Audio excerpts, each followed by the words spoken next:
নমস্কার বন্ধুরা, lazy cook চ্যানেলে আপনাদের সকলকে স্বাগত। আজ খুব সুস্বাদু একটা চিংড়ি মাছের রেসিপি বানাচ্ছি। তো এটা স্টার্টার হিসেবেও খাওয়া যায় কিংবা রুটি পরোটার সঙ্গেও খাওয়া যায়। অ্যাকচুয়ালি এটাকে বলা যেতে পারে গার্লিক প্রন কিংবা আচারি প্রন।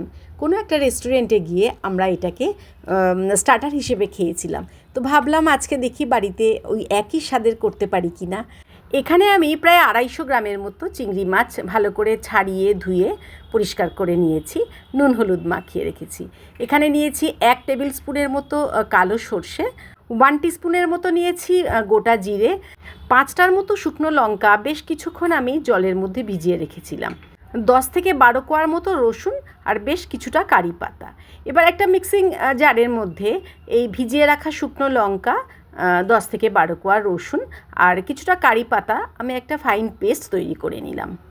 বন্ধুরা প্লিজ পুরো ভিডিওটা দেখবেন, যদি ভালো লেগে থাকে যেমন বলি প্লিজ একটু কমেন্ট বক্সে জানাবেন, আর নতুন বন্ধুদের বলি যদি ভালো লেগে থাকে প্লিজ আমার চ্যানেলটাকে একটু সাবস্ক্রাইব করবেন।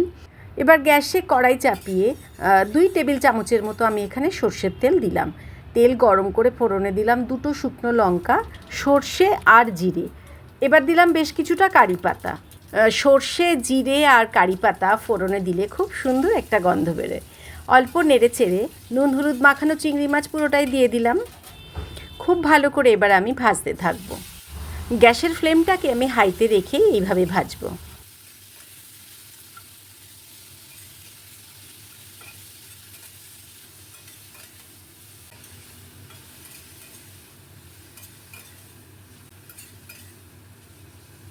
আট থেকে 10 মিনিট এইভাবে ভাজার পর কিছু মশলা দিয়ে দেব, যেমন হলুদ গুঁড়ো আর কাশ্মীরি রেড চিলি পাউডার।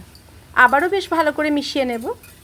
এইভাবে ভাজতে ভাজতে যখন একটু লাল লাল রং ধরে আসবে চিংড়ির গায়ে, তখন আমি দিয়ে দিলাম মশলার পেস্ট, মানে রসুন, কারি পাতা আর শুকনো লঙ্কার পেস্ট। আবারও খুব ভালো করে আমি এটা কষাতে থাকবো। এইভাবে কষাতে কষাতেই রান্নাটা শেষ হয়ে যাবে, চিংড়ি মাছও পুরোপুরি সেদ্ধ হয়ে যাবে। এবার দিয়ে দেব স্বাদ মতো নুন, আবারও কষাবো।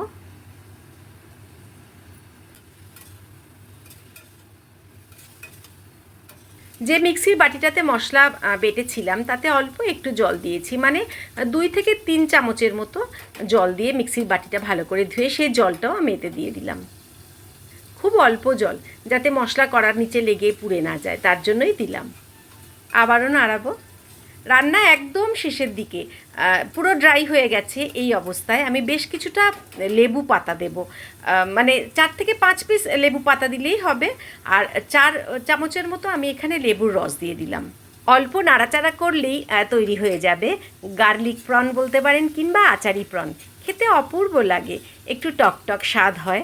বন্ধুরা বলবেন প্লিজ আজকের এই রেসিপি কেমন লাগলো। যদি ভালো লেগে থাকে যেমন বলি লাইক কমেন্ট শেয়ার করবেন, আর নতুন বন্ধুরা যদি ভালো লেগে থাকে প্লিজ আমার চ্যানেলটাকে একটু সাবস্ক্রাইব করবেন। প্লেটে নামানোর পরে আমি ওপর থেকে একটা কাঁচা লঙ্কাকে 4 টুকরো করে সেই লঙ্কাটা পুরো আমি ওপর থেকে ছড়িয়ে দেব। আজকে তাহলে বন্ধুরা এখানেই আসি, আবার পরের দিন নতুন কোনো রেসিপি নিয়ে আপনাদের সামনে হাজির হব।